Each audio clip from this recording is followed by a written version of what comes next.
So we're talking last week about the flame, looking at that flame. If you look closely at a flame, you always notice that close to the wick, it's dark. And there are different colors. You get the dark, then you get the blue, and then you get the bright yellow. And then you'll see there's some like smoke coming up at the very top. And it all has meaning. All these parts of the flame have meaning, deeper meaning to them. Apparently what's happening is right near the flame, right near the wick is the very hottest. And then a lot of the particles don't get completely burnt and they go out with some vapor. And then when they fall back in again, that's when they're getting very excited. And that's where all the light, the yellow light comes from.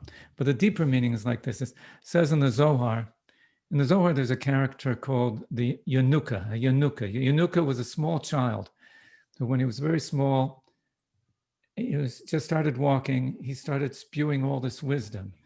And he must have been, they figured he was a Gilgal, a reincarnation of somebody, some great sage, but he had all this wisdom, and then he passed away very young. But the wisdom, his wisdom of this Chanukah, which literally means an infant, a nursling child, is recorded in the Zohar. And one of the things this Chanukah said, he asked, why does King Solomon say, in the Proverbs, King Solomon says, the eyes of a wise person are in his head. He says, where else would a wise person's, any person's eyes be but in their head? But he said, this is what it means. It means that your eyes should be always looking to that which is over your head. What is above your head? Above your head is the light of the Shekhinah.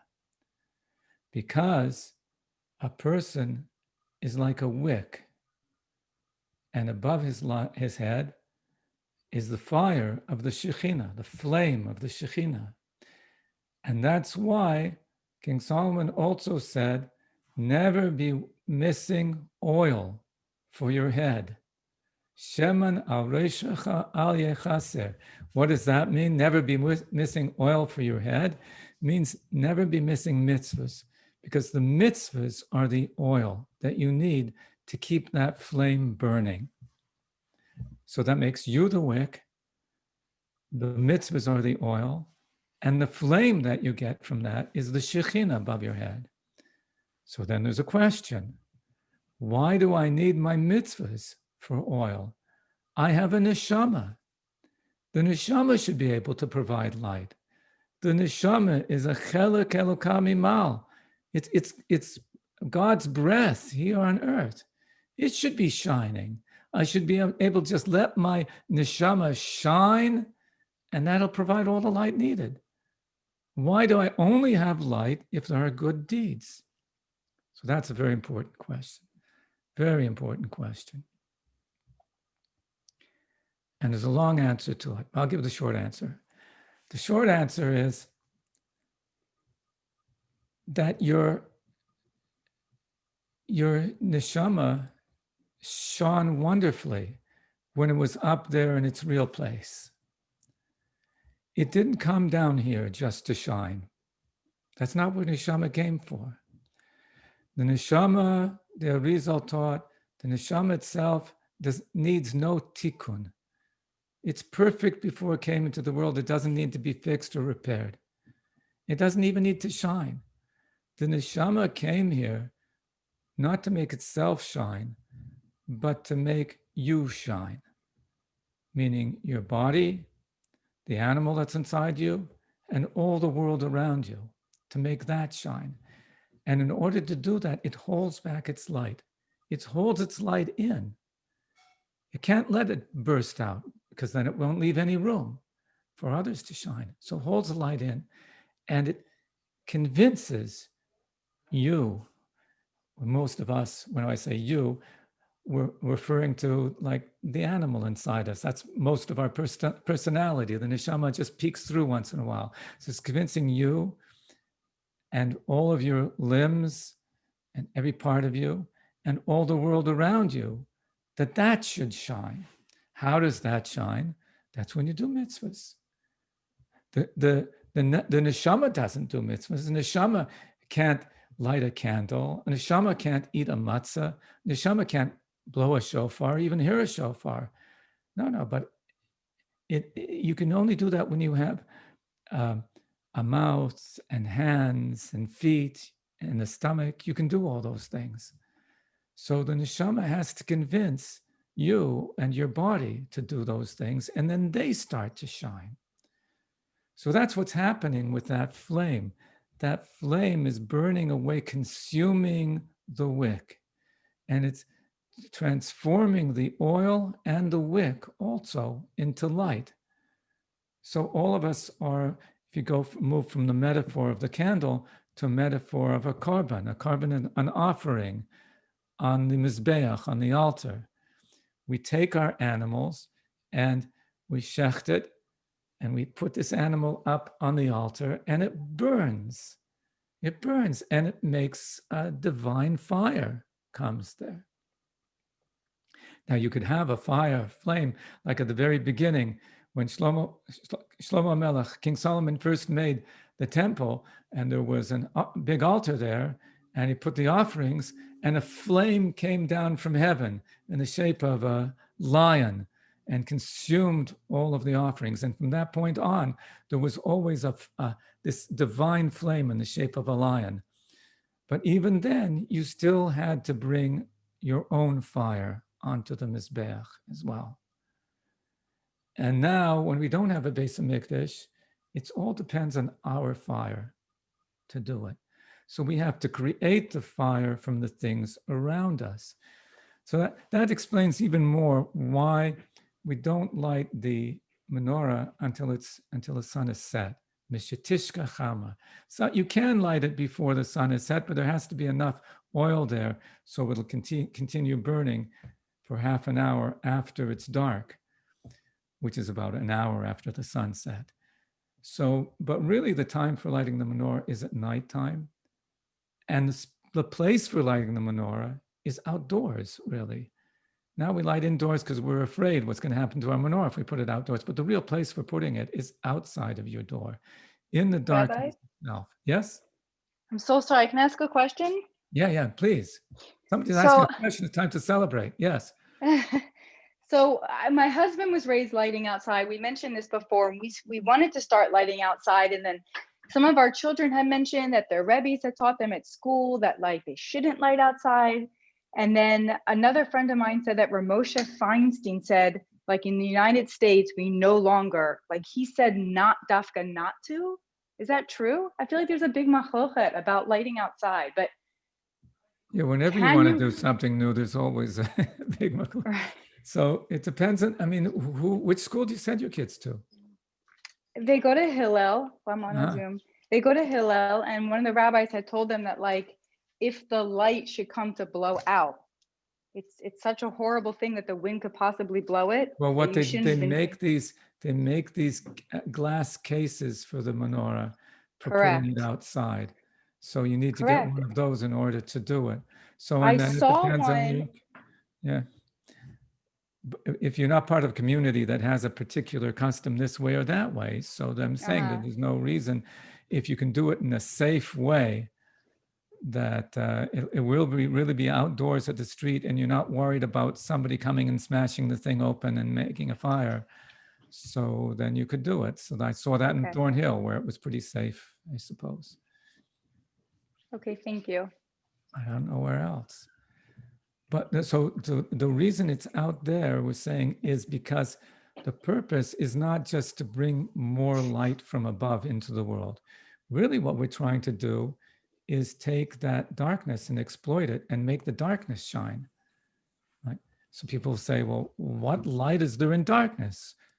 Darkness is the absence of light. Remember me asking that before?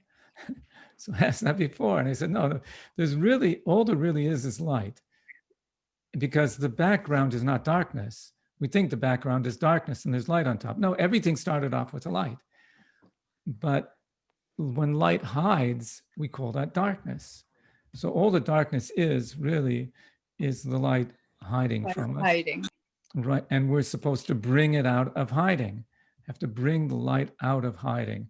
One way is by having faith that we know there's light in you. Really, we do. And in darkness, now there's no light in me. I'm just bad. I'm just bad.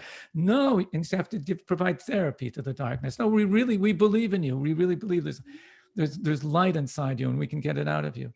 The other way is by looking at the darkness and saying, okay, this part is bad. We throw that out. That part is bad. We throw that out, but this is good. Let's go mining the darkness. You're throwing away all the schmutz and you're finding that there are jewels hidden there. And you bring that out. And you see darkness? That's what you really are. You really are the jewels. You're not the schmutz. You're the jewels. That's what you really are. And another way is when darkness challenges you and starts making fun of you and telling you how ridiculous you are and how stupid you look with those strings hanging out of your pants or whatever it is. So, and then you just stand up and say, darkness, I know you're just trying to like make me more courageous, you're just trying to make me stronger. You're my coach, really. That's all you're doing. And darkness says, no, I really think you are ridiculous. Yeah, you're doing a good job. And when you stand up and you come firm, that's another way of getting the darkness to surrender and say, yeah, actually, all I am is just a coach. But that's the point, is really to get into the darkness and ignite the darkness, make the darkness itself shine. That's the way we also can understand what's happening in the Parsha. The Parsha this week and next week and the week after that. Why Chanukah starts the time when in the Parsha the Jews are going down, and we always say going down into Egypt. They're going down now into darkness. And that seems to be a very tragic story. They had to go down into this darkness. And then first Yaakov Avinu dies, and then Yosef Tzaddik dies, and then all his brothers die. And then it becomes terrible oppression. And then finally, God saves them from there. Well, just a minute. Why did he put them there to begin with? What was the point of all that? And it was all pre-planned because he told Abraham Avinu, Abraham, your children are going to be strangers in a land that doesn't belong to them, and they will be oppressed there. The nation, they will oppress them and they make them suffer, and they'll be there for 400 years, and afterwards they'll leave with great wealth. Well, what's the point behind all that? Okay, so they can go to another land. Why do they have to be oppressed over there? Why all that? So this is the point again, that there was great treasure in the darkness of Egypt. And this was the only way to get it out. And if you go into Egypt and you're Yaakov Avinu, you're shining a very great bright light, you're not taking the light out of Egypt. You're just taking your light and shining it in Egypt. Okay, that will help future generations and what they have to do, but it's not doing what they have to do. Even if you're Yosef Tzaddik, you don't have that bright light, and therefore you're able to come into Egypt and infiltrate Egypt and even become the prime minister of Egypt, the most powerful man in the world, and you're running all of Egypt. But still, you haven't gone down into Egypt. It's only after Yosef and all his brothers and all that generation died that you get the real pitch darkness of Egypt, to the point that they're oppressing the Jewish people, that then the Jewish people were able to really take the gold, take the divine sparks and the wisdom and everything out of that darkness. This is how the Arizal explains the words in Eov, in Job. It says, "Sheshala Adam ba'adam l'ra. One man will dominate over another man for his own bad, for his own not good." So it sounds like it means that this one person's oppressing the other person, and it's not good for the other person. But then, of course, it's not good to be oppressed. Why does it have to say l'ra, for it's not good? The Arizal says no. What it means is that we're put in a situation where you take a neshama, a divine soul, and it becomes imprisoned, captive within a darkness, within an animal, within a beast, within a physical body, and within a cruel world. And how could that be? This is a divine soul. It's connected to directly to God, direct connection. How could it be that it's stuck inside here? How on earth does that happen? I mean, you can't put God in prison wherever he is. It's his place. How can the soul be there? No, what's happening is that the soul is purposely, the divine soul is, the neshama is purposely constricting itself and allowing this beast to swallow it alive in order that it can take out all the treasure, all the divine sparks, all the good that's found only in the dark, the really darkest place. So that's the whole story. Why in wintertime, the Parsha takes us down into Egypt at the same time that we're having Chanukah. The whole story is to always find, and no matter how dark a situation and how limited and constricted you seem, that really there's something very deep that you've been sent here to find. And you're going to find it. You're going to come out with something very good from this, and something that you would never be able to get unless you completely sunk into this. I'm saying all these things, and I don't get much feedback on it. It's only Naomi who once in a while says something, and that's good. But maybe somebody else has something to say about it, like something like, Rabbi, you didn't really mean that, did you? That sounds absolutely ridiculous. Something like that. I'll Well, say it something sounds more like ridiculous just to get you. like what we're going through now with the coronavirus, that we're sunk into something bad and we're going to hopefully find something good at the end. Yeah, it always happens. You know what we call this? There's a word for it. There's a word for this sort of how do you say it? Procedure, process. It's a word probably the Jewish people more than any other people are responsible for introducing to the world. It's called investment. Investment is when you take everything you've made, all you have, and then borrow from others as well, and sell your car and everything, and put it into this thing that you have your bets on. And when somebody now asks, would like to go out for a coffee with me, I would like to, but I don't have any money to pay for the coffee. But you just had all this. What happened to all your money? I invested it. I put it all in this investment. And as everybody knows, a really good investment, when you first invest in it, goes really bad. That's how all really good investments go. And everybody else then sells out, right? And you're still hanging on to this thing. And only after you really put all of yourself into it, not just your money, but all of yourself into it, then you get something fantastic out of it. It's called an investment. So that's why that's the land of Israel, Eretz Israel, its original and real name is Eretz Canaan, land of Canaan. You know what a Canaani is? Not just a people. A Canaani means a merchant. The people of Canaan were merchants, and that's what a merchant does. A merchant takes all his money and buys merchandise, and then risks his life taking it far away, and then sells it for more than he paid for it. It's called an investment. So we are investors, and our neshamas are God's ultimate investment. Then it has to get really dark before it gets really good. That's what happens.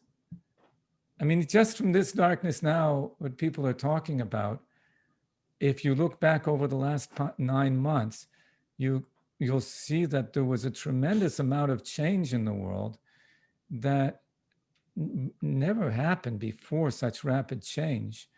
That just speaking from a very practical perspective, it makes a lot of room for a great market, that there's been all this technology around that people haven't taken advantage of until these past 9 months, when everybody was forced to use this technology. And so now it's there and it's being used.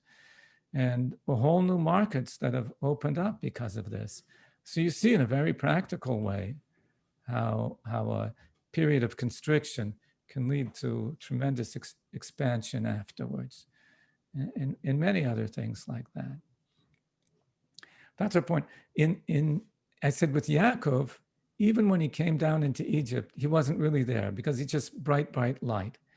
With Yosef, because he was able to hold back the light a little bit and pretend he's just an Egyptian, therefore he was able to get in there and do something with Egypt. And when we get to the end of Bereshis, we're going to get to where Yaakov blesses the two sons of Yosef, Ephraim and Manasseh. Manasseh is the older son, and Ephraim is the next son. Manasseh, Yosef gave him the name Manasseh because that means to forget. Hashem made me forget all of my suffering and forget my father's house while I'm in this land. So whenever Yosef would call his son Manasseh, he would remember that he's forgetting his father's home. Therefore, he would remember. Get it? Right? Whenever he's saying, forget, come here. Oh, I was forgetting. Now I remember that I was forgetting. If I remembered, I'm forgetting. I'm remembering, but I'm not forgetting. So that's the idea of calling him Manasseh. So, and then he had another son. He calls him Ephraim. Ki Ifrani Elokim be'eretz aniyeh. Ephraim is from being fruitful, productive. I was so productive in this land. I'm so fruitful, productive in this land. So as long as he would remember that he's forgetting, and so therefore be remembering his father's house, then he would be productive in this land. But as soon as he would start forgetting his father's house, then he would just sink into the land. So that was the order he put them in. Manasseh came first, and then came Ephraim. And so when his father, Yaakov, wanted to bless these two sons, of course, Yosef tells him, first bless Manasseh and then bless Ephraim. That's what the order they come in. But Yaakov looked at the situation and says, no, Ephraim is first. Manasseh came first, yes, he's very important. But Ephraim will be greater than him. Ephraim is greater than him. Meaning what Yaakov is saying is your purpose here is not to always remember not to always remember your father's house. That's not your purpose. You need to do that. You need to always remember your father's house. You have to remember how I brought you up. You have to remember everything that I taught you. But that's not your purpose. Your purpose is to be fruitful and productive in this land. To take this land. Oh, now I'm hearing myself. Oh, well. I'll just listen. I'm used to hearing myself. Your purpose is to take this land and to make it shine, which is what Ephraim is all about. And with that, since I've got 5 minutes left, I'll tell you a joke about that, a story. It goes that Yaakov Avinu, Yosef Atzadik, Manasseh and Ephraim walked into a bar. You heard this one before? No, you never heard it. Okay. Yaakov, Yosef, Manasseh, and Ephraim walked into a bar. Okay, what are they walking into a bar for? We'll find out what they're walking into a bar. But as soon as they come in, what does each one do?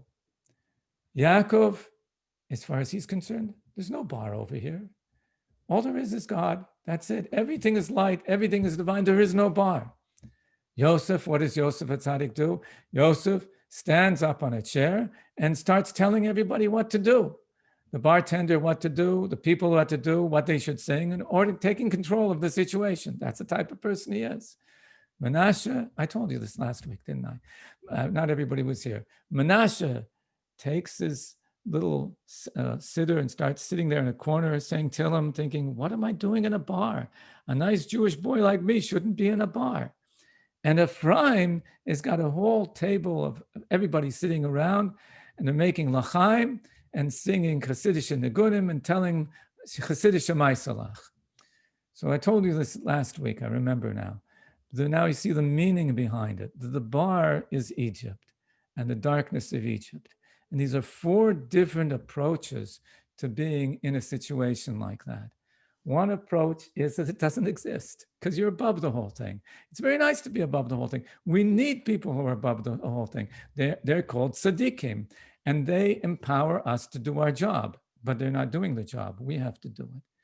Then there are other people who come to that situation and immediately they want to change the whole situation. Yeah, there are things that need to be changed. Yeah, it's good, they should change it. But that's not really that's not really our goal.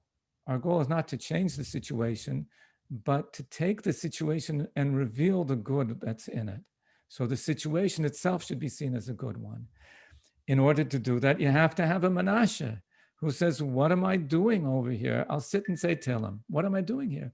But the one who really changes it is the one who's doing a bar type of thing, like Ephraim. And that's really the purpose behind the whole thing, to show that a bar is not really just a bar for people to get drunk and do stupid things. A bar is a place for people to tell beautiful stories and sing beautiful songs together. And everybody should be together as one. Whatever situation Hashem puts you in, whatever type of darkness you find yourself in, there's something very beautiful in it that you have to reveal. And the ugly part of it to push away. But the main focus is not in the pushing away. The main focus is in finding the beauty that's in there that you take out of there. And even now, as we're about to finally leave COVID behind very soon, take out of this situation something deep and beautiful that you found. If you didn't, find it now. That's it, because it's worth the investment. It's worth the investment, worth going through all this just for that. I don't even know if people all I see is Seymour is there and Ella, okay. And Yehuda, I can't tell what he's doing because he's a masked man. And have you seen those masks where they take a photograph of your face and they make a mask out of part of it? And so you ask the person, smile. No, smile. I'm asking you to smile. Would you please smile? And his eyes are going. Okay, but under there we know there's a Yehuda's at the airport. I'm loving it. I'm at the airport here, just listening to you. At the airport, beautiful. They fly you. They're still flying you places. We've got to fly you to Sandy Hills. Givaldic over here one day. Yeah, wherever you go, in the airport, wherever you are, you got to say a little tehillim. You got to do a little mitzvah, give some tzedakah, something like that. Every place is holding on to, and you don't know where that final spark that we need, like there's one final spark that's necessary to bring Mashiach. We don't know where it is. So wherever you are, whatever the situation, you have to find something to do with that place. And all the best is if it's something that's really native to that place, and to do that native thing that's special to that place over there. And that's, somebody's got their finger raised. Ella, you got to unmute yourself. Hold your space bar. That's okay. I just wanted to say that during the plague, Sir Isaac Newton invented calculus. That's right. And Shakespeare wrote many of his plays during a plague. So the light comes, in the form of creativity, I guess. In the Black Plague hit Italy, knocked out a lot of the nobility and knocked out workers and so on. And so because of that, Jews were able to get positions at the university. And people were able, society became much more fluid, and people from the bottom were able to rise to the top. And work became much more valuable because there were so few workers around. And therefore, that's really what gave rise to what they call the Italian Renaissance. So, and the same in other countries. But even what you have to do is, even at the time, say if a person's, God forbid, in pain, they have to find something beautiful even in that pain. And whatever's not good, it's very hard. It takes a lot of humanness to find the good inside darkness, but that's what we're designed for. And then when you come out of it, it's so much more beautiful, euphoric to have found that. Okay, we should all come out of the darkness right away, real soon, and only light from now on, and the darkness. Amen. Thank you, Rabbi. Thank you, Rabbi. See you Thursday, everybody. Well, Yehuda, have a safe trip.